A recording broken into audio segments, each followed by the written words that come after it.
আল্লাহ তাআলা বলেন ইন তাজতানিবু কাবাইরা মা তুনহাউনা আনহু,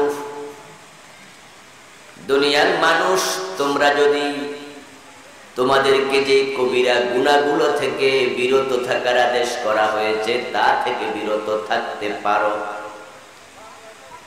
নুকাফির আনকুম সাইয়্যাতিকুম, তোমরা কবিরা গুনাহ ছেড়ে দিলে বাকি যে সগীরা গুনাহগুলো থাকবে আমি আল্লাহ নিজ দায়িত্বে মাফ করে দেব। ওয়া নুদখিলকুম মুদখালান কারীমা, শুধু গুনাহই মাফ করব না, তোমাদেরকে অত্যন্ত সম্মানীয় জায়গা জান্নাতে আমি আল্লাহ প্রবেশ করিয়ে দেব।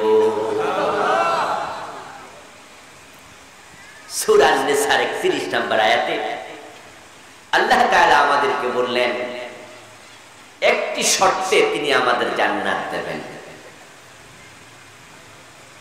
সেই শর্তটা হলো যদি তোমরা কবিরা গুনাহ পরিহার করো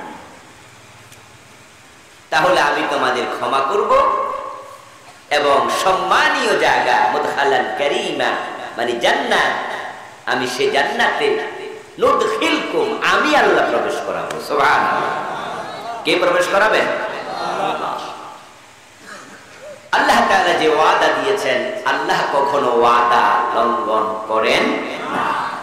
ইন্নাল্লাহা লা ইউখলিফুল মিআদ। আমার ভাইয়েরা, আমরা যদি কবিরা গুনাহ ছেড়ে দেই আল্লাহ তাআলা ওয়াদা করলেন তিনি ক্ষমা করে দেবেন আমাদের বাকি সগীরা গুনাহগুলো। কবিরা গুনাহ যদি ছেড়ে দেই শুধু সগীরা মাফ করবেন তা নয়, সাইয়্যাতের ভিতরে কাবায়েরও আছে। কবিরা গুনাহ যদি আমি আজকে বন্ধ করে দেই আর করব না, আপনি বন্ধ করে দেন, আমলনামায় যত গুনাহ আছে আল্লাহ সব গুনাহ মাফ করে দেবেন। সাগায়ের তো মাফ হবেই, সাইয়্যাতের ভিতরে কাবায়েরও আছে, যেগুলো আগে করছি সেগুলো। আর যদি আমলনামায় কাবায়ের থাকে তাহলে আল্লাহ তাআলা আপনাকে জান্নাত দেবেন, এই ওয়াদা তিনি করেন নাই। বরং কবিরা গুনাহ নিয়ে মারা গেলে তিনি যদি ঠেকায়া দিতে চান তাহলে ঠেকায়া দিতেও পারেন।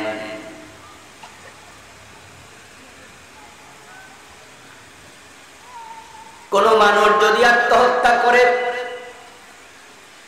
বিষ পান করে অথবা ফাঁসিতে ঝুলে মারা যায়, ওই লোকের মৃত্যুর খবর শোনার সাথে সাথে আত্মহত্যাকারীর ব্যাপারে আমরা খুশি হই নাকি আফসোস করি? হাজী সাহেব মানুষ, মাওলানা সাহেব ভালো মানুষ, কারো ক্ষতি করে নাই, সমাজে ভালো মানুষ হিসাবে পরিচিত, অপরাধী নয়, চোর ডাকাত নয়, খেয়ানতকারী জালেম নয়, এমন ভালো মানুষও যদি আত্মহত্যা করে আমরা আফসোস করি। এর কারণ আমরা সকলেই জানি আত্মহত্যা করা সগীরা গুনাহ না কবিরা গুনাহ? কবিরা গুনাহ। এই লোকটা কবিরা গুনাহ করে মারা গেল, তাই আমরা শোনার সাথে সাথে আফসোস করি। আমরা বলি আরে মাওলানা সাহেব মানুষ করলো নাকি, আরে হাজী সাহেব বিষ খেয়ে বসছে, কই কামটা। এবার আপনাদের কাছে জানতে চাই, তিনি আত্মহত্যা করলেন, বিষ পান করে মারা গেলেন, ফাঁসিতে ঝুলে মারা গেলেন, ওই লোকটা মরল যে কয়টা কবিরা গুনাহ করে মরছে? আত্মহত্যা করা কয়টা কবিরা গুনাহ? কথা বলতে হবে, কয়টা? ওর আমলনামায় আর কয়টা কবিরা গুনাহ আছে আপনাদের জিজ্ঞাসা করলে আপনি বলতে পারবেন 50টা, 80টা, 2000, 5000 কইতে পারবেন? তাহলে আপনি কয়টার খবর জানেন? ওই লোকটা একটা কবিরা গুনাহ করে মরছে, আপনি এটা নিশ্চিত আত্মহত্যা কবিরা গুনাহ। তাই আপনি আফসোস করে বলছেন লোকটা কামটা করলো কি? ওই লোকের একটা কবিরা গুনার খবর আপনি জানেন, তাই আপনি আফসোস করছেন। কারণ আপনি জানেন একটার কারণে লোকটা আখিরাতে ধরা পড়ে যেতে পারে। এবার আমি আপনাকে প্রশ্ন করতে চাই, ওই মাওলানা ওই হাজী সাহেবের একটা কবিরা গুনার খবর শুনে আফসোস করলেন, এখন আপনার নিজের আমল নামায় কবিরা গুনাহ আছে না নাই? একটা আছে না আরো বেশি আছে? নিজের খবর তো অন্য কেউ না জানলেও নিজে সাহিবুল বাইত আদরা বিমা ফিহ, বিখ্যাত আরবি প্রবাদ, বাড়ির মালিক ভালো জানে বাড়িতে কি কি আছে। আপনার আলমারিতে কোন জায়গায় কি রেখেছেন আমি জানি না, আমার আলমারির খবর আপনি জানেন না, নিজেরটা নিজে জানেন। আত্মহত্যাকারীর একটা কবিরা গুনার খবর শুনে আপনি আফসোস যদি করেন, এবার নিজের আমল নামায় যে কবিরা গুনাহগুলো আছে ওইগুলোর জন্য আফসোস করা দরকার আছে না নাই?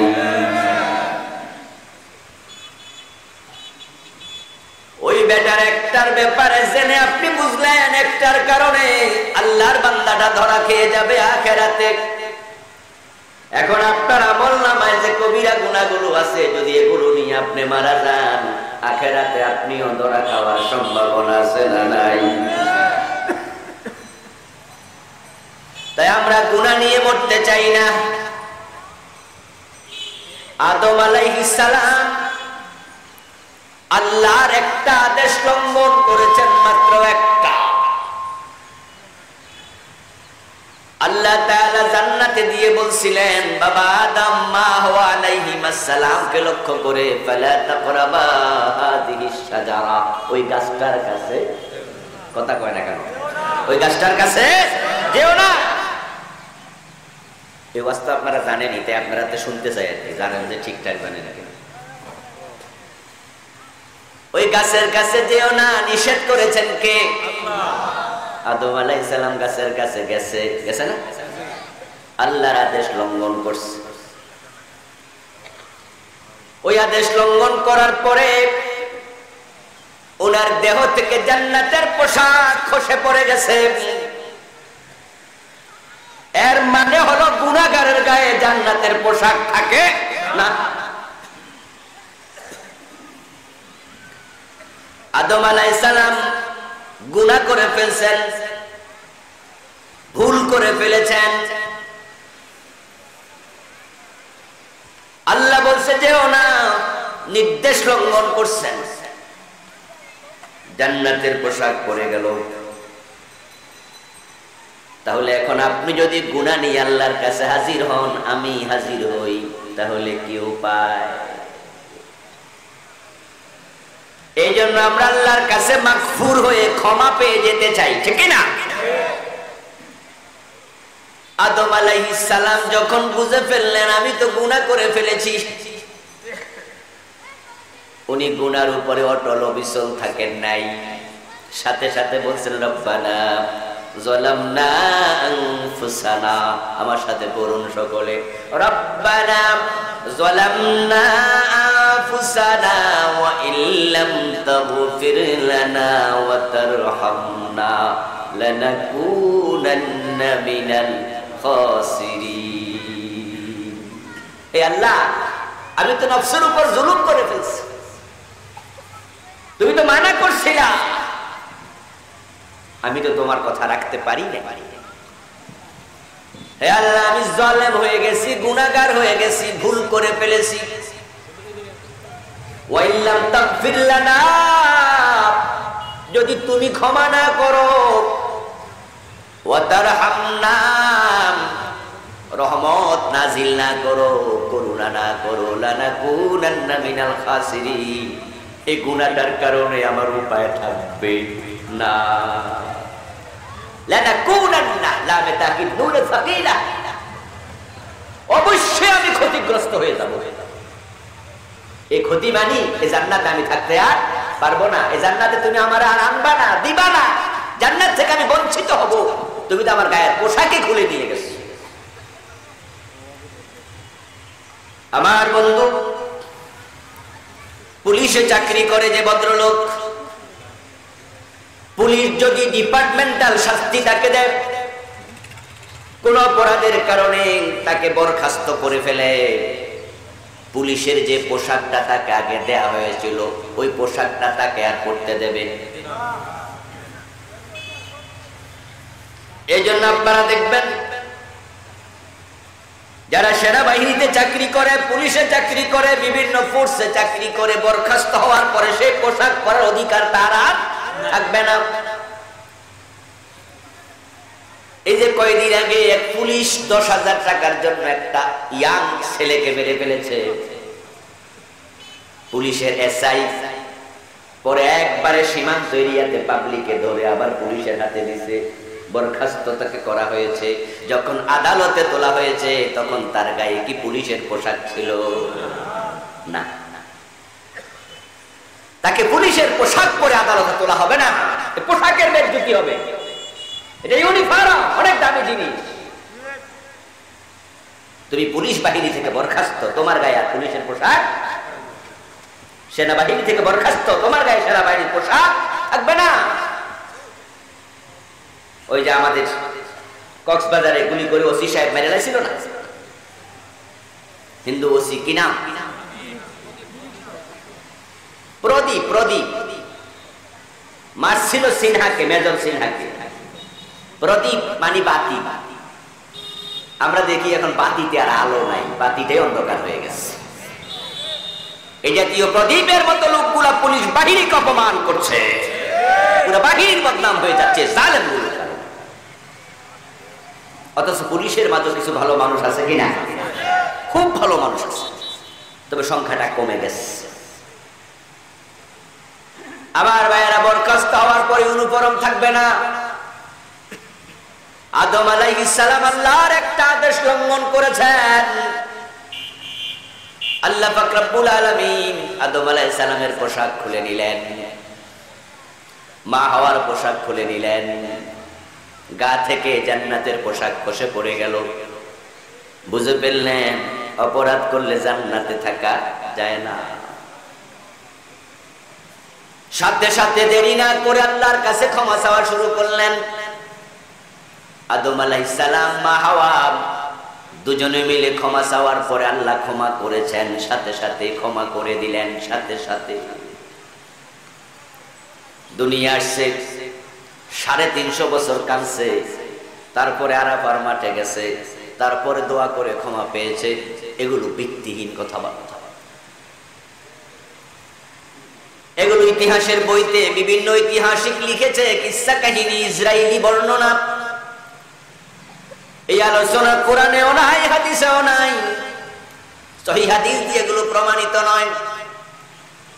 বরং তিনি রব্বানা যালামনা বলে আল্লাহর কাছে সেখানে ক্ষমা চেয়েছেন, আল্লাহ তাআলা সেখানে তাকে ক্ষমা করে দিয়েছেন। তারপরে আবার তাকে দুনিয়ায় পাঠাইছেন।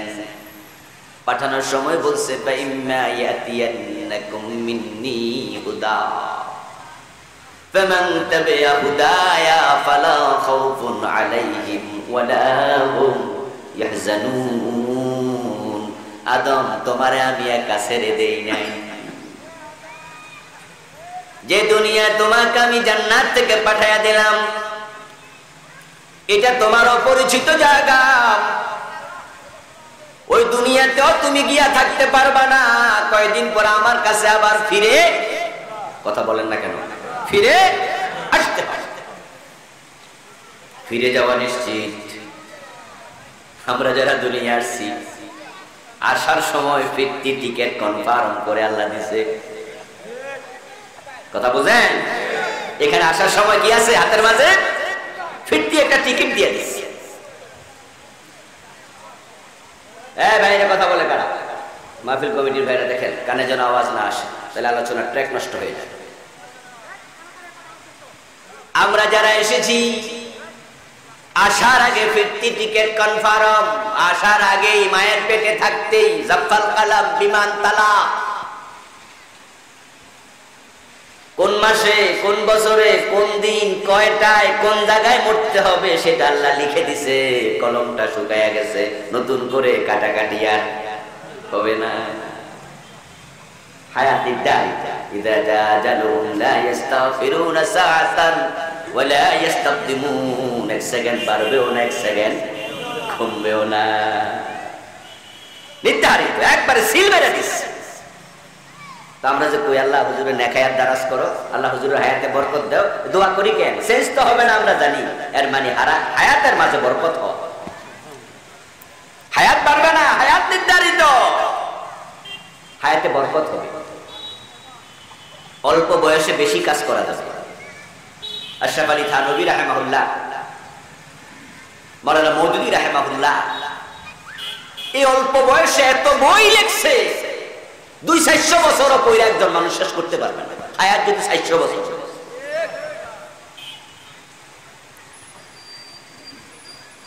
আল্লাহু আকবার কবীরা। আল্লামা সুয়ুতী রাহিমাহুল্লাহ উনি প্রতিদিন গড়ে 16 পৃষ্ঠা করে লিখছে, কেউ কেউ বলছেন 33 পৃষ্ঠা করে লিখছে। অঙ্ক হিসাব মিলাইয়া যত বই লিখছে, ছাপা হয়েছে, কিছু ছাপা হয় না, পাণ্ডুলিপি আছে, সব মিলাইয়া ওনার হায়াতের দিনগুলো হিসাব করে ভাগ কইরা দেখে প্রতিদিন গড়ে 16 পৃষ্ঠা লিখছে। কেউ বলে 32-33 পৃষ্ঠা লিখছে। আমনে দিন ফরেন কয় পৃষ্ঠা?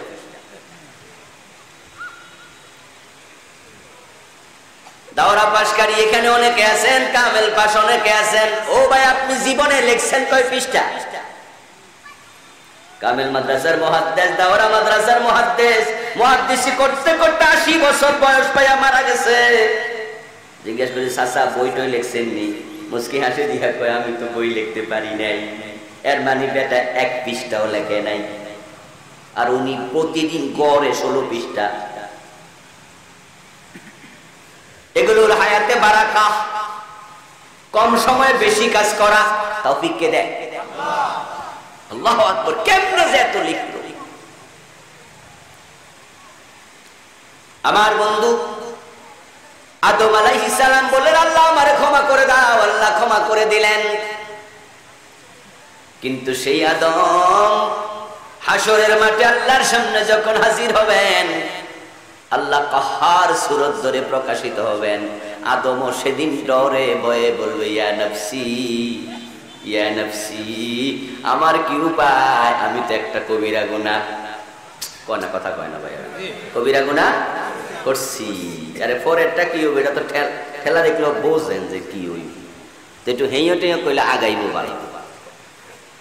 আদম নবী বলবে, আমি তো একটা কবিরা গুনাহ করছি, মনে করবে যে আমি তো একটা করছি। ইয়া নফসি, ইয়া নফসি। আপনারা আমরা বাবা আদমকে ধরব, আনতা বুনা ইশফা লানা ইলা রাব্বিকা। আপনি তো আমাদের বাবা, আরশে আজিমের নিচে বসে আছেন। হাসরের মাঠে আপনার সন্তানরা কষ্ট পায়, সূর্যের তাপে জ্বলে যাচ্ছে, পায়ের তলায় একবারে গরম তামার তৈরি মাটি, ঘামের সাগরে হাবুডুবু খাচ্ছে। আল্লাহকে বলুন, আল্লাহ হিসাবটা দয়া করে শুরু করে দাও।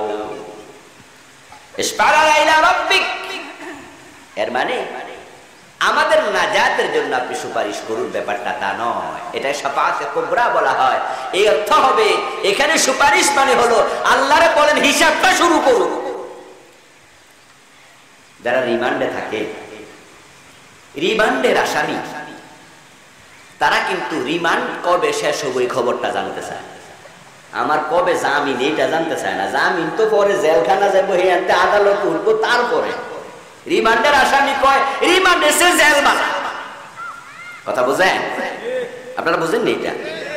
কাউকে যদি কয় তোমার 5 দিন রিমান্ড দেবো অথবা 10 দিন জেল দেবো, হে কোনটা নিব? বলবো জেল 20 দিন দেন, রিমান্ড দিয়ে না। আমার ভাইরা, রিমান্ডের আসামি রিমান্ড থেকে বের হতে চায়, সে যে রিমান্ড থেকে বের হয়ে নাজাত পাবে না, জামিন পাবে না, সে জানে রিমান্ড থেকে বের হলে জেলে পাঠাবে আদালত। এরপরে হয়তো আরেকবার তুমি কোর্টে উঠবা, তখন জামিন চাওয়া হবে, তখন জামিনের প্রশ্ন। কিন্তু রিমান্ড থেকে, থানা থেকে সরাসরি জামিন হয় না, এরকম কোন সিস্টেম নাই। তাকে আবার আদালতে তুলতে হবে। রিমান্ড থেকে সরাসরি বাড়ি যাওয়া যায় না, তারপরও সে বারবার কয় রিমান্ডটা কবে শেষ হবে। ঠিক হাসরের ময়দানে যারা আছে কষ্টে সূর্যের তাপের নিচে, তারাও বোঝে এখান থেকে জান্নাত পাওয়া বড় কঠিন, কিন্তু এরপরও হিসাবটা হোক হাসরের ময়দানে আর সহ্য হয় না। নদীর এপার বলে সারিয়া নিঃশ্বাস, ওই পারে সব সুখ আমার বিশ্বাস। তারা মনে মনে ভাববে যে পরের স্টেশনে যাই, এটা সহ্য হয় না। আদম আলাইহিস সালাম বলবে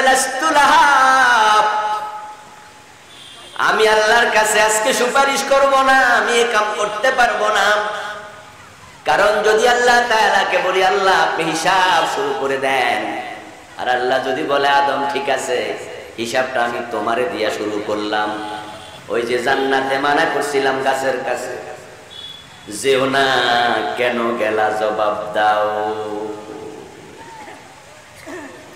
আমি যদি বলি আল্লাহ আপনি তো আমার ক্ষমা করে দিচ্ছেন, আল্লাহ যদি ক্ষমা ক্যান্সেল করলাম, যে আদালত জামিন দেয় সে আদালত জামিন ক্যান্সেল করার অধিকার রাখে কিনা? মজা পাচ্ছি না কথা বলে, আপনারা কথা জবাব দেন না কেন? সব আবার দিয়ে কয়বেন এগুলো কেমন জুলুম।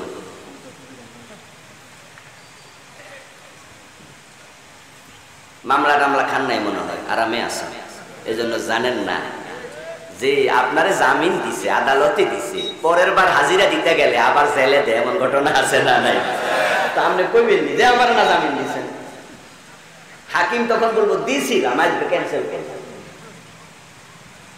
এর মানে যে আদালত জামিন দেয় সে আদালত জামিন ক্যান্সেল করার ক্ষমতা রাখে। আদম নবী কইয়া নাফসি, এর কারণ তিনি জানেন যে আল্লাহ আমাকে ক্ষমা করেছেন, ওই ক্ষমা ক্যান্সেল করার ক্ষমতাও তার আছে। আজকে যদি আমি আদমকে ধরে আল্লাহ বলে কবিরা গুনাহ কেন করছো, আমার কথা কেন শোনো নাই, সগীরা গুনাহ কেন করছো, এই অপরাধটা কেন করছো, আমার আদেশ কেন লঙ্ঘন করছো, আল্লাহ যদি বলেন এই জন্য তোমাকে জাহান্নাম দিলাম, আল্লাহকে প্রশ্ন করবে কেন জাহান্নাম দিলে, এমন কেউ আছে নাকি? ফাআলুল লিমা ইউরিদ, তিনি যা চান তাই করেন, ইয়াফআলু মা ইয়াশা। একটা অপরাধ করেছে বাবা আদম, ওই অপরাধের কারণে টেনশন করবে। এখন তার সন্তানেরা কবিরা গুনার বোঝা মাথায় নিয়ে বসে আছে। আবার ডানে বামে সামনে পিছে আপনারা যারা আছেন, আমি সহ আমরা যারা বালেগ, ছোট বাচ্চাদের কথা বাদ দিন, আমাদের প্রত্যেকের আমল নামায় কিছু কবিরা গুনাহ আছে না নাই? যদি আপনি বলেন যে নাই, তাহলে আপনি মিথ্যুক, এই কথা সত্য নয়। কারণ নবী ছাড়া কেউ মাসুম নাই, গুনাহ করার চেষ্টা করা লাগে না, এমনিও আছে। আমার ভাই এখন আদম আলাইহিস সালাম গুনাহ করেছেন, করার পর উনি তাওবা করছেন, আল্লাহ ক্ষমা করে দিয়েছেন। আদম আমি তোমার কাছে ওহী পাঠালাম, ফাইম্মা ইয়াতিয়ান্নাকুম মিন্নি হুদা, তোমাকে আমি দুনিয়া ছেড়ে দিয়েছি একা একা নয়, আমার পক্ষ থেকে তোমার কাছে হেদায়েতের বাণী যাবে। আমি জিবরিল আমিনকে তোমার কাছে পাঠাবো ওহী নিয়ে। فمن تبع هدايا فلا خوف عليهم ولا هم يحزنون। ও আদম, আমি আল্লাহ ঘোষণা দিচ্ছি, আমার হেদায়েতের বাণী অনুসরণ করে যে চলবে তার কোনো টেনশন নাই, তার কোনো দুশ্চিন্তা নাই, ওই আমার ওহীর বাণী তাকে আবার জান্নাতে পৌঁছায়া দেবে। এখানে কয়েকটি শিক্ষা আমাদের জন্য। এক নাম্বার শিক্ষা হলো, মানুষ হিসাবে গুনাহ হয়ে যাওয়ার সম্ভাবনা আছে। বাবা আদমই বাঁচতে পারে না, আমনে কেনা। ইউসুফ আলাইহিস সালামের সম্মুখে যখন জুলাইখা গায়ের কাপড় চোপড় খুলে ফেলেছে, জুলাইখার নাম শুনছেন?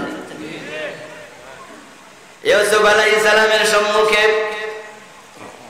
অন্দর মহলে ইউসুফকে ডেকে নিয়ে জুলাইখা যখন গায়ের কাপড় চোপড় খুলে ফেলেছে, ইউসুফ আলাইহিস সালাম জুলাইখার দিকে তাকালেন। তাকানোর পরে মুখ ফিরিয়ে নিলেন, কারণ সামনেই তো খুলছে। যখন কাপড় চোপড় খুলতেছে উনি মুখটা ফিরিয়ে নিলেন, তারপরে দৌড় মারলেন। এখন পুরুষ হিসাবে হযরত ইউসুফ আলাইহিস সালাম জুলাইখার প্রতি দুর্বল হলেন কিনা? জেলখানা থেকে মুক্তি পাওয়ার পর ওনাকে প্রশ্ন করা হয়েছিল, আপনি একজন যুবক মানুষ, সুন্দরী যুবতী জুলাইখা আপনার সম্মুখে যখন গায়ের কাপড় চোপড় খুলে ফেলেছে, তখন তার প্রতি আপনার কোন দুর্বলতা এসেছে কিনা? হযরত ইউসুফ আলাইহিস সালাম এটা বলেন নাই যে না, তার প্রতি আমার কোন দুর্বলতা আসে নাই। বরং ইউসুফ নবী কি বলছেন? ওমা উবাররিউ নাফসি ইন্নান নাফসা লাআম্মারাতুম বিসসু ইল্লা মা রাহিমা রাব্বি। সুবহানাল্লাহ।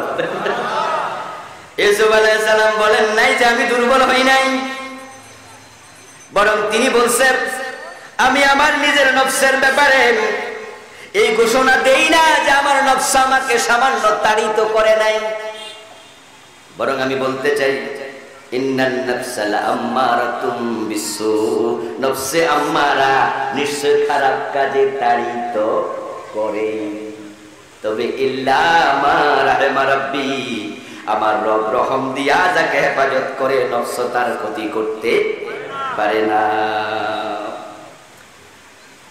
ইউসুফ আলাইহিস সালাম আল্লাহ হেফাজত না করলে উনি বলেন আমিও মাহফুজ থাকতে পারতাম না। উনাকে কবিরা গুনাহ থেকে হেফাজত করেছেন কে? আল্লাহ। এখন আমরা তো মাসুম নই, আদমের মতো হওয়া লাগবে। কবিরা গুনাহ, সগীরা গুনাহ মানবিক দুর্বলতার কারণে হয়ে যাবে, আমরা মানুষ। কিন্তু আদমের চরিত্র হলো গুনাহ করার পরে তাড়াতাড়ি তওবা করা। উনার শিক্ষা হচ্ছে সাথে সাথে রব্বানা যালামনা আনফুসানা। এখন আমাদের যে গুনাহগুলো আছে আমরা তওবা করে মরতে চাই, আমরা ক্ষমা চাই আল্লাহর কাছে। মা কানা আল্লাহু মুআযযিবাহুম ওয়া হুম ইস্তাগফিরুন।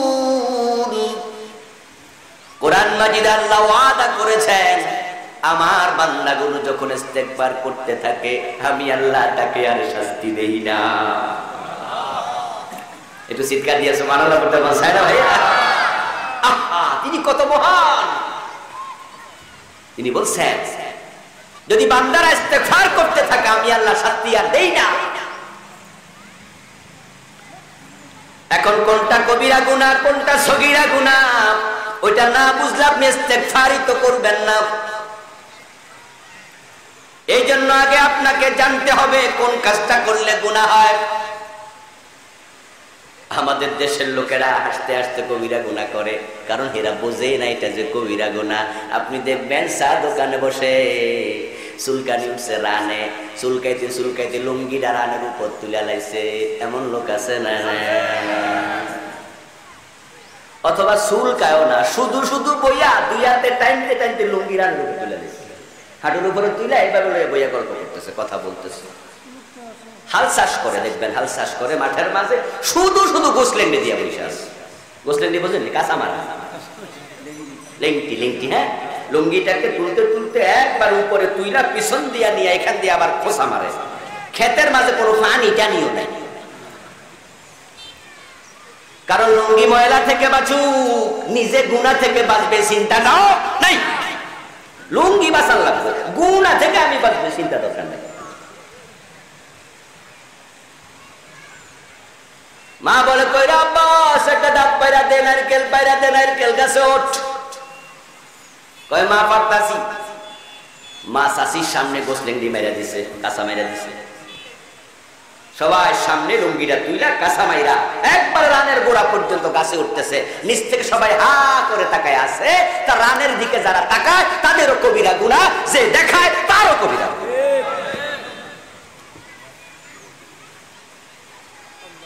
একটা কবিরা গুনার কারণে জান্নাতের পোশাক আল্লাহ খুলে নিয়েছে বাবা আদম থেকে।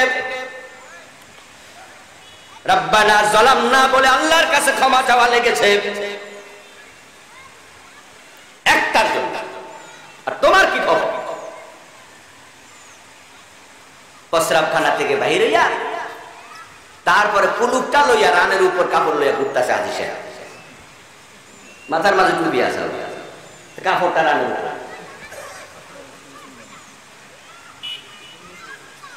70 টাকা নফল না ফরজ? কথা বলতে হবে, নফল না ফরজ? ফরজে কিফায়া না ফরজে আইন? পুরুষের হাঁটু থেকে নাভি 70 টাকা ফরজ, ওটুকু 70 সীমা। এটা যে কবিরা গুনাহ বুঝেই না, এভেলেবেল করছে। একজন ব্যক্তির বিরুদ্ধে যখন কোনো কথা বলা শুরু হয়ে যায়, তখন আমরাও তার কথা অংশগ্রহণ করি।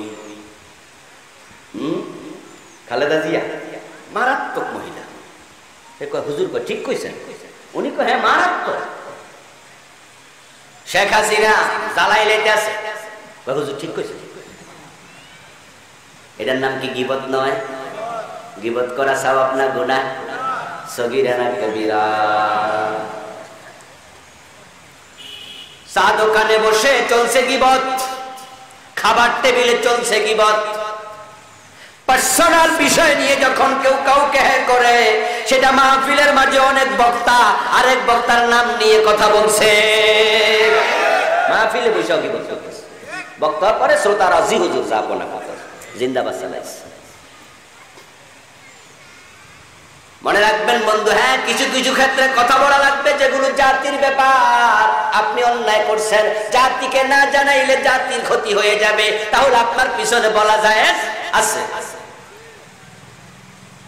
এক্সেপশনাল কিছু মাসালা আলাদা, কিন্তু আমরা পার্সোনাল অ্যাটাক করি, পার্সোনাল অ্যাটাক।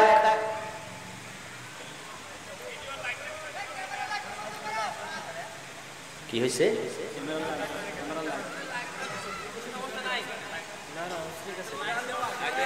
আচ্ছা বন্ধ হয়েছে নাকি? বন্ধ হয়েছে?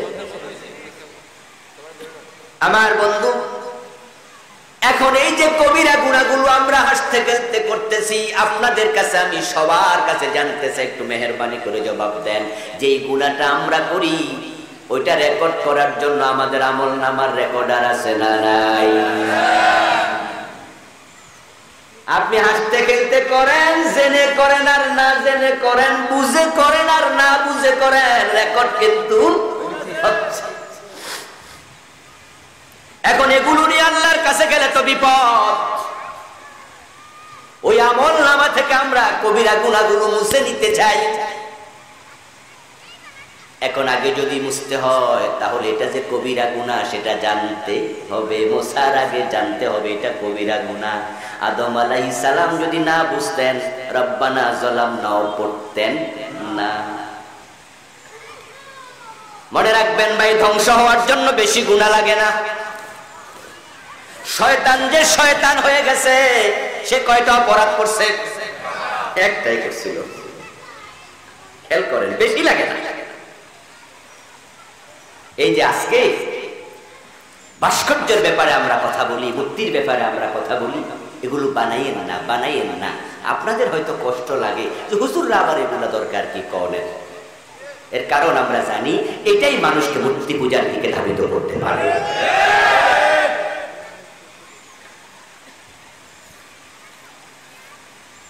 বক্তব্যের হুজুরের কাছে যদি প্রশ্ন করে, হুজুর কারো মুরগি ডিম দিলে ডিম চুরি করা জায়েজ আছে নি? হুজুর যদি কহে ডিম চুরি করে খারা জায়েজ আছে, ছাত্র মুরগি সখাইলেন। কথা বোঝেন? হুজুর যদি কয় ডিম চুরি করা যায়, ছাত্র মুরগি সখাইব। তোমরা বলো আমরা পূজা করার জন্য বানাই না, সৌন্দর্যের জন্য বানাই। আমরা তোমাদেরকে অনুরোধ করছি ভাই, সৌন্দর্যের জন্য কোরআনের মিনার বানাও, সৌদি আরবের মতো রেল বানাও, আল্লাহর 100 নাম দিয়া মিনার বানায়া দাও। কিন্তু মানুষের মূর্তি বানায়ও না ভাস্কর্যের নামে। তোমরা পূজা করবা না, কিন্তু তোমাদের ভবিষ্যৎ প্রজন্ম সম্মান দেখাতে গিয়া পূজা শুরু করতে পারে। হাদিসের বক্তব্য, আদাল্লু আলা শাররি কাফাইলিহি ওয়াদাল্লু আলাল খাইরি কাফাইলিহি। কোন ভালো কাজ যদি কেউ করে চলে যায়, মরে পৃথিবী থেকে বিদায় নিয়ে চলে যায়, তাকে দেখে যত লোক সে কাজ করবে, কবরে শুয়ে শুয়ে সাদাকায়ে জারিয়ার সওয়াব পাবে। ওয়াদাল্লু আলা শাররি কাফাইলিহি, খারাপ কিছু করে যাও, সিনেমা হল দিয়া মরে যাও, কবরে শুয়ে শুয়ে অটোমেটিক গুনাহ পাইতে থাকবা ডিজিটাল কায়দায়। এখন আপনি পূজা করেন না, আপনি ভাস্কর্যের নামে মূর্তি বানিয়ে গেছেন। ভবিষ্যৎ প্রজন্ম শ্রদ্ধা জানাতে শুরু করবে, পূজা শুরু করবে, ফুল দেয়া শুরু করবে। এখনো তো ফুল দেয়, ঠিক না? এখনই ফুল দেয় ভাস্কর্যে। এখনো ভাস্কর্য সাহিত্য 10টা আছে বাংলাদেশে, নতুন করে আরো বানানো শুরু হইতেছে। আপনারা দেখবেন নির্ধারিত দিনে নেতার গলার মাঝে ভাস্কর্যে ফুল দেয়, ফুলের বড় বড় মালা দেয়, ফুলের তোড়া দেয়, চুপ করে দাঁড়াই থাকে 30 সেকেন্ড চুপ করে থাকে। এই যে পূজা তো শুরু হইয়া গেছে। এই জন্য কোনটা গুনাহ আগে জানলে তারপরে তাওবার অনুভূতি আসতে পারে। এখন কবিরা গুনাহগুলো থেকে বেঁচে থাকলে আল্লাহ কয় আমি সব গুনাহ মাফ করে দেব। এখন কবিরা কি জানা দরকার আছে কিনা? কবিরা শব্দের অর্থ হলো বড়, সগীরা শব্দের অর্থ হলো ছোট। কবিরা গুনাহ মানে বড় গুনাহ, বড় পাপ। সগীরা মানে ছোট গুনাহ, ছোট পাপ। এখন কোনটা কবিরা গুনাহ, কোনটা সগীরা গুনাহ? কোরআন মাজিদের বক্তব্য, ইন্নাল হাসানাত ইউযহিবনাস সাইয়্যাত। সুবহানাল্লাহ পড়েন। আল্লাহ তো মহান, উসিলা দইরা দইরা ক্ষমা করতে চায়। ও আমার বান্দারা, তোমরা যখন নেক কাজ করো, আমি শুধু নেক কাজের সওয়াবই দেই না, ওই নেক কাজের সওয়াব দেই, ওই নেক কাজের কারণে সগীরা গুনাহগুলো মাফ দেই। ইন্নাল হাসানাতি ইউযহিবনাস সাইয়্যাত। আপনি এটা ভালো কাজ করলেন, আল্লাহ তাআলা ভালো কাজের সওয়াব কমপক্ষে 10 গুণ দেয়। কয় গুণ? 10-এর নিচে আমল নামায় কোনো অঙ্ক নাই, সওয়াবের খাতায় 10-এর নিচেই নাই। আল্লাহ তাআলা বলেন, মা জাআ বিল হাসানাতি ফালাহু আশরু আমসালিহা। যদি কোনো ব্যক্তি একটা ভালো কাজ করে, তার আমলনামায় 10 গুণ লিখে দেয়া হয়। কিন্তু গুনাহ যদি মানুষ করে, তাহলে ফালা ইউজা ইল্লা মিসলাহা, একটাই দেয়, গুনাহ 10 হয় না।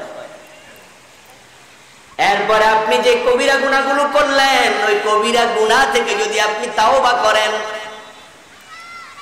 আল্লাহ তাআলা শুধুমাত্র কবিরা গুনাহগুলো মাফ করে না, যে ব্যক্তি তাওবা করে, উলাইকা ইউবাদদিলুল্লাহু সাইয়্যাতিহিম হাসানাত। আল্লাহ কোরআনে বলছেন, আমি কবিরা গুনাহগুলো শুধু মাফ দেই না, আমি গুনাহগুলো মাফ দেওয়ার সাথে সাথে যে রকম গুনাহ ছিল ওই পরিমাণ আমলনামায় সওয়াব দিয়ে দেই। আমি গুনাহটারে বদল করে সওয়াব বানাই। সুবহানাল্লাহ, সুবহানাল্লাহ, সুবহানাল্লাহ। এই কবিরা গুনাহ আপনি তাওবা করলে সওয়াব হয়ে যায়, নেক আমল হয়ে যায়। এখন কবিরা মানে বড় গুনাহ। এখন বড় গুনাহ কাকে বলে? কবিরা গুনাহ নিয়ে সংজ্ঞা প্রদানে উলামায়ে কেরামের বক্তব্য। 1 নাম্বার বক্তব্য হলো, একবার মুত্তাফাক আলাই সংজ্ঞা, হিয়া মা ইত্তাফাকাতি শারঈ ওয়ালা তাহরিমিহি। যেটা হারাম হওয়ার ব্যাপারে শরীয়ত একমত, ওই কাজ করার নামই কবিরা গুনাহ। এর মানে হারাম কোন কাজ করা যাবে না। যেটার হরমতের ব্যাপারে শরীয়ত একমত, সেটাই কবিরা গুনাহ। আরেকজন আলেম বলছেন, হিয়া কুল্লু যামবিন খাতামাহুল্লাহু বিনারিন আও গাদাবিন আও লানাতিন আও আযাব। কবিরা গুনাহ হলো এমন গুনাহ, যেই গুনার পরিণাম ফলের ব্যাপারে আল্লাহ বলছেন, তোরে দোজখে দেব, তোর উপর আমি রেগে যাব, আমার গজব পড়বে, লানত পড়বে, আযাব দেব। এই জাতীয় হুমকি এবং ধমকি যে গুনার সাথে জড়িত, ওই গুনার নাম হলো কবিরা গুনাহ। যে গুনার পর আল্লাহ বলছে এটা করো না। যেমন মান কাতালা মুমিনান মুতাআম্মিদান ফাজাযাউহু জাহান্নাম, যে ব্যক্তি কোন মুমিনকে ইচ্ছা করে হত্যা করলো তার পরিণাম ফল হলো জাহান্নাম। তাহলে গুনার সাথে জাহান্নামের ধমকি জড়িত আছে। তাহলে এই গুনাহটা হলো কবিরা গুনাহ। মাসবালা মিনাল কাবাইনি মিনাল ইজার ফিন্নার, বাংলা অর্থ হলো পুরুষ মানুষ শোনো, টাকনু গিরার নিচে যদি কাপড় যায় ওই অংশ, যে অংশে যাবে ওই অংশ আগুনে ফেলা হবে, জাহান্নামে ফেলা হবে। তাহলে টাকনু গিরার নিচে কাপড় পরার অপরাধের সাথে জাহান্নামের ধমকি জড়িত আছে। তাহলে টাকনু গিরার নিচে কাপড় পরা সগীরা না কবিরা?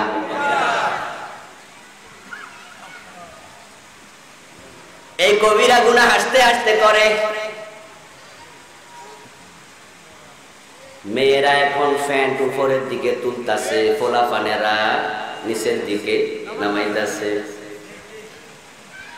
প্যান্ট এমন ভাবে পরে, 4-5টা পোলা যদি রাস্তা ধরে সুন্দর করে পাশাপাশি হাইটা যায়, ওই রাস্তার ঝাড়ু দেয়া লাগে না, প্যান্টে ঝাড়ু হইয়া যায়। অথচ আল্লাহর হাবিব বলছেন টাকনুর নিচে কাপড় যতটুকু যাবে জাহান্নাম, জাহান্নাম জাহান্নামে যাবে, আগুনে ফেলা হবে ওই অংশকে। এইভাবে যার সাথে হুমকি ধমকি আছে, বিচারের প্রশ্ন আছে, ওই গুনার নাম হলো কবিরা গুনাহ। এরপরে এবার বোঝানোর জন্য বলি, কবিরা আপেক্ষিক বিষয়, আপেক্ষিক।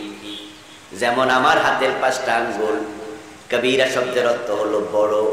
এখন 5 আঙ্গুল আপনাদেরও আছে, আছে না? এই 5 আঙ্গুলের মাঝে সবচেয়ে বড় কোনটা? মধ্যমা। এটা হলো কবিরা। ঠিক যত গুনাহ দুনিয়া মানুষ করে, সব গুনার মাঝে 1 নাম্বার গুনাহ কবিরা হলো শিরিক। ইন্না শিরকা লা যুলমুন আযীম, এটা সবচেয়ে বড় কবিরা। এখন আমি যদি মধ্যম আঙ্গুলটাকে সয়া দেই, এখন এবার কবিরা কিন্তু আরেকটা হয়ে গেছে। এখন মধ্যমাটা নাই, আপেক্ষিক। এখন কবিরা হয়ে গেছে, এটারে কি কয়? অনামিকা। কি বলে? এখন অনামিকা হয়ে গেল কবিরা। এখন অনামিকা সয়া দিলাম, এখন তর্জনী হয়ে গেল কবিরা। তাহলে এখন এটার তুলনায় তর্জনী কবিরা। যদি আমি এখন কবিরা অনামিকা তর্জনীকে সয়া দেই, এখন থাকলো 2টা সাইজের মাঝে, এখন এটা হয়ে গেল কবিরা, যেটাকে আমরা বলি কনিষ্ঠাঙ্গুলি। এটা সগীরা, এটা কবিরা। এইভাবে দিলে এখন এটা সগীরা, এটা কবিরা, আপেক্ষিক বিষয়। তাই বন্ধু, এক সময় দেখা যায় আপেক্ষিকতার কারণে ছোটটাও কবিরা হয়ে যায়। আরেকটা বিধান আছে, আল-ইসরারু আলা সগীরা ইয়াসিরু কবিরা তাসিরু কবিরা। যদি সগীরা গুনাহ বারবার করে, সগীরাও কবিরায় পরিণত হয়ে যায়। হাদিসে আসছে, আল মুমিনু ইযা আযনাবা কানাত নুকতাতুন সাওদাউ ফি কলবিহি। মুমিন যখন গুনাহ করে, সগীরা করুক আর কবিরা করুক, তার কলবের মাঝে একটা কালো দাগ পড়ে যায়। একটা কবিরা গুনাহ করো, কলবে একটা বড় কালো দাগ পড়বে। একটা সগীরা করো, ছোট কালো দাগ পড়বে। 100টা সগীরা করো, 100 কালো দাগ পড়বে। 1000 সগীরা করো, 1000 কালো দাগ পড়বে। এইভাবে কালো দাগ পড়তে পড়তে তুমি সগীরা যদি করতে থাকো, হালকামি করে করে পুরা কলব কালো হয়ে যাবে। ওই সগীরার কারণে তোমার চোখ অন্ধ হয়ে যায়। যার কলব কালো হয়ে যায়, তার কাছে গুনার গুনাহ মনে হয় না।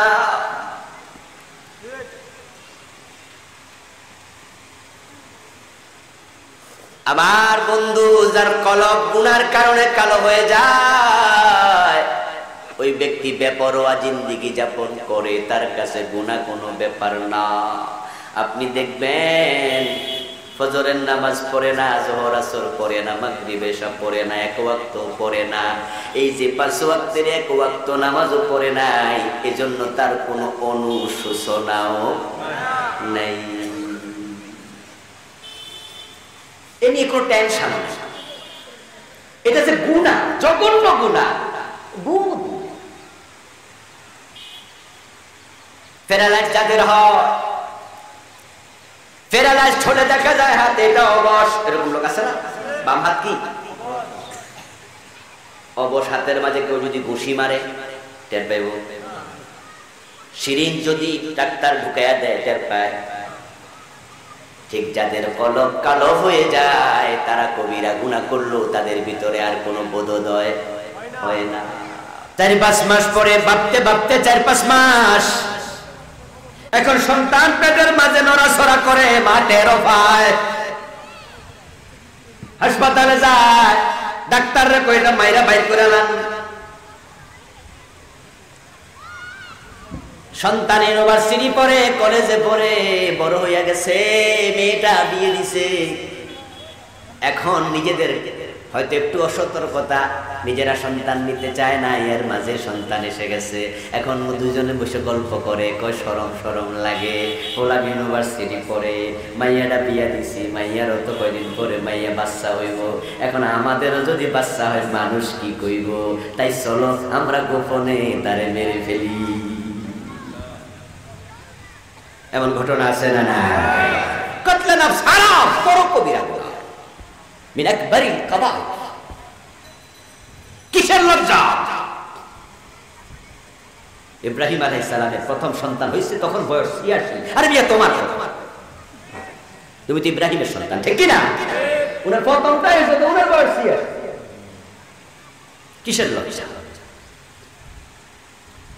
এরপরে মানুষ হত্যা, জঘন্য, এগুলো করা যাবে না, সাপোর্ট করা যাবে না, দলীয় দৃষ্টিভঙ্গি লালন করা যাবে না।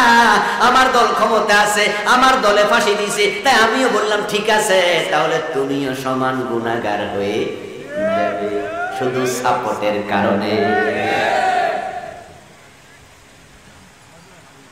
এরপরে বন্ধু যেটা, সেটাও হুকুল ওয়ালিদাইন, মা বাবার সাথে বেয়াদবি করবা না, এটা কবিরা গুনাহ, বড় কবিরা গুনাহ।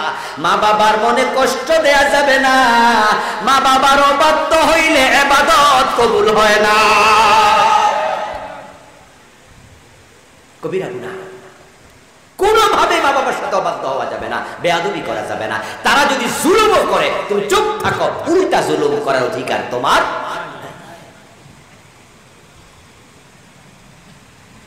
এরপরে হলো বন্ধু আকলুল হারাম, হারাম খাওয়া কবিরা গুনাহ।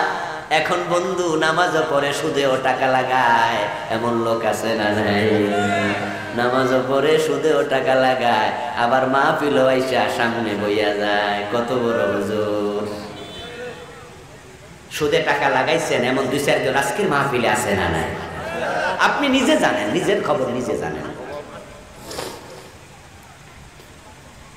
কিসের জান্নাত আপনার, কিসের জান্নাত?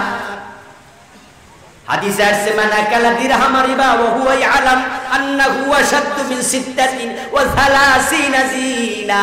যে ব্যক্তি জেনে শুনে 1 টাকা সুদ খায়, তার আমলনামায় 36 বার জিনার গুনাহ লিখে দেয়া হবে। কয়বার? কথা বলুন, কয়বার? 1 টাকা সুদ খেলে 3600 বার গুনাহ, 36 বার গুনাহ। 100 টাকা সুদ খেলে 3600 বার জিনার গুনাহ। 1000 টাকা সুদ খেলে 36000 বার জিনার গুনাহ। আদম আলাইহিস সালাম ভুল করছে একটা, সেটার জন্য টেনশনে আছে, ইয়া নফসি ইয়া নফসি। আর আপনি 36000 বার জিনা কইরা জান্নাতে যাওয়ার জন্য জামা কাপড় গায়ে দিয়ে ইস্তারি কইরা রেডি, মোর বুয়ার ঢুকে যাইব। মুখে কি মুস্কি হাসি, ভাবে আমার জান্নাত না দিয়ে আল্লাহ দেয় কারে।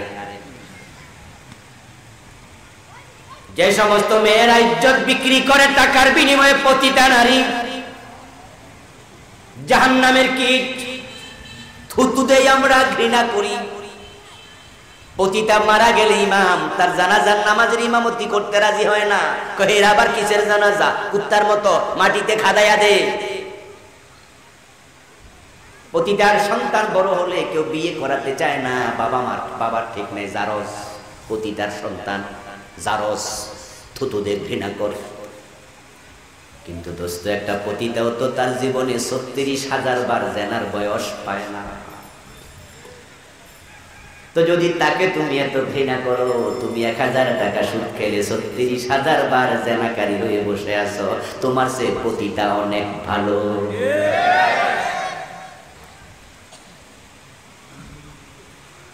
আল্লাহর হাবিব বলেন, সুদ খেলে ৭৩টা গুনাহ হয়। আইসারুহা আইয়ানকে আর-রাজুল উম্মাহু, সবচেয়ে ছোট গুনাহটা হলো নিজের মায়ের সাথে জিনা করা। কিসের জান্নাত? এইজন্য যারা সুদে টাকা লাগাচ্ছেন, সুদ থেকে ফিরে আসা দরকার আছে না?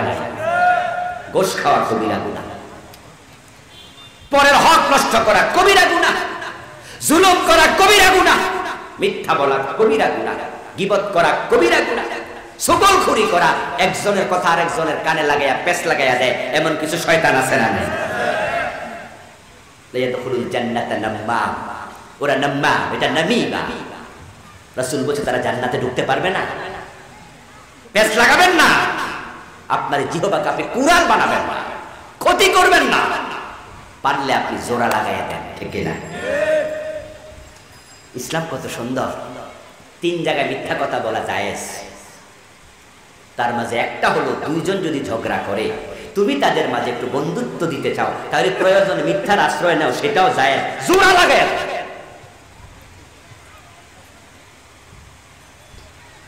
স্ত্রীর কাছে স্বামীর মিথ্যা বলা জায়েজ, প্রয়োজন যদি হয়, ভালোবাসা করে। আরেকটা হলো যুদ্ধের মাঠে মিথ্যা বলা। তবে মিথ্যা বলবেন এই ৩ জায়গায়। বউয়ের কাছেও মিথ্যা বলবেন, আজকে ওয়াজ শুনে বাড়ি যায় মিশা শুরু করে দেন, দরা খাইয়া মাইর খাইবেন, এই জন্য আমি তাই চুরি করতে এলেন লাগে, মানে জ্ঞান লাগে, বুদ্ধি লাগে না, কি খাওয়া লাগে। বউয়ের কাছে মিথ্যা কথা বলা যায়, শুনে মিশা কথা বলা শুরু করা যাবে না, কারণ যদি ধরা খাইয়া যান আপনাকে হে আর জীবনও বিশ্বাস করবে না। নরসিংদী বাজার থেকে কাপড় আনছেন, কাপড়ের দাম কত নিজের শখ করে, খুব দামি একটা কাপড় আনছেন, আর নিজের টাকা যা আছে খুব চোখে সুন্দর লাগছে। কত দাম? ধরেন আপনার সামর্থ্যের আলোকে ১,০০০ টাকা, আপনার এইটাই অনেক দামি কাপড়। বাড়িতে আইনা বউয়ের হাতে দিছেন, যদি ১,০০০ কন, বউ কইব ১,০০০ এই কাপড় মনে ফসা, সুতারি মনে ফসা, বা তোমার ঠকাইছে, ভালো নাই। তাই আপনি ভাবলেন যে হেরে যদি ১,৫০০ কইতে পারি তাহলে এইটা তো। নরসিংদী কিনছেন, বেড়ি তো আর দোকানও চিনব না, আপনি ১,৫০০ কইলে খুশি হইয়া ভালোবাসা একটু বেশি দিব। তাই আপনি যদি চান যে একটুকু মিশা কইতে পারেন, তবে দরা খাইলে উপায় না। ইসলাম জায়েজ রেখেছে ৩ জায়গা, তার মাঝে একটা হলো দুইজনের মাঝে শত্রুতা। হুজুরের সাথে আমার কোনো কারণে আল্লাহ না করুক মনোমালিন্য হয়েছে, হুজুর দেখলে আমি সালাম দেই না, অমনি আমারে দেয় না, ঝগড়া চলছে। আপনি ভাবলেন যে আরে দুইজন হুজুর এরকম ৩ দিনের বেশি কথা কয় না, এটা তো হাদিসে নিষেধ, এটা কি হচ্ছে? ঠিক আছে, আমি ভাব ভালোবাসা তৈরি করে দেব। আপনি আমার কাছে এসে বললেন, আবুল কালাম আজাদ হুজুর, আপনারও তো মহাদ্দেশা হুজুর সালাম দিছে, আমার মাধ্যমে সালাম পাঠাইছে, এবং উনি বলছে আপনি যদি সালাম নেন তাহলে উনি আপনার সাথে কথা বলেন। আমি তো মনে মনে খুশি, আর উনি আমার সালাম দিছে, ওয়ালাইকুম সালাম। এই কথাটা আবার উনার কাছে গিয়ে কইছে যে আবুল কালাম আজাদ হুজুর আপনারে সালাম দিছে, এবং কইছে আপনি কথা কইতে চাইলে উনি কথা কইতে রাজি। তাহলে শত্রুতা কি কমে গেছে না? হুজুরের সাথে চা দোকানে আমার হঠাৎ দেখা, এখন আমিও মনে মনে চাই উনি আমার মনে কিছু কইব, আবার উনারও মনে মনে আছে আজাদ সাহেব মনে কিছু কইব। দুইজন চোখে চোখে তাকাইয়া সালাম একাত্রে দিয়ে দেওয়ার সম্ভাবনা আছে না? অথচ আমি হেরে কিন্তু কইছি না, হে ফাও ফাও কথা লাগাইছে, লাগাইয়া সে কি করছে দুজনের মাঝে। জাস্ট আমি বুঝার জন্য উদাহরণটা দিলাম। ইসলাম যেখানে দুজনের মাঝে ভালোবাসা তৈরি করার জন্য আপনাকে মিথ্যার আশ্রয় নেওয়াটা পর্যন্ত অনুমোদন করলো, সেখানে জিহ্বা দিয়ে আপনি ভালোবাসা ভেঙে দেন, আপনার মতো জালেম আর কেউ হতে পারে না। আপনি কবিরা গুনাহ। কিন্তু কিছু লোক আছে, আহারে পরিবারে ঝগড়া লাগাই দিচ্ছে, স্বামী স্ত্রীতে দ্বন্দ্ব, দেবর ভাবিতে দ্বন্দ্ব, শ্বশুর শাশুড়িতে দ্বন্দ্ব, জালে জালে দ্বন্দ্ব, যা যায় দ্বন্দ্ব, শুধুমাত্র মিথ্যার কারণে। তোমার তো এটা কইছে। এই জাতীয় বদ আচরণ যাদের আছে, আজ থেকে সেটা জবাই করে দিতে হবে। মিথ্যা বলবেন না, মিথ্যা কবিরা গুনাহ, এটা উম্মুল যুনুব, সকল পাপের মা। আসিদকু ইউনজি ওয়াল কিযবু ইউহলিক, এই মিথ্যা আপনাকে ধ্বংস করে। মানুষ যখন মিথ্যা বলে, তাবাদা আনহুল মালাক মাইলান মিন নাদমি মা যাআ বিহি, রাসূলুল্লাহ বলেন মিথ্যা কথার সাথে মুখ থেকে এমন একটা দুর্গন্ধ বের হয়, রহমতের ফেরেশতা 1 মাইল দূরে চলে যায়, তুই রহমত শূন্য হয়ে যাস। এজন্য মিথ্যা বলা যাবে না, জুলুম করা যাবে না। আমি 5-7টা কথা বললাম, ইমাম যাহাবী 70টা লিখেছেন। আজকের এক মাহফিলে কি 70টা আদব আলোচনা করা যাবে? যাবে না, বললে মনেও থাকবে না।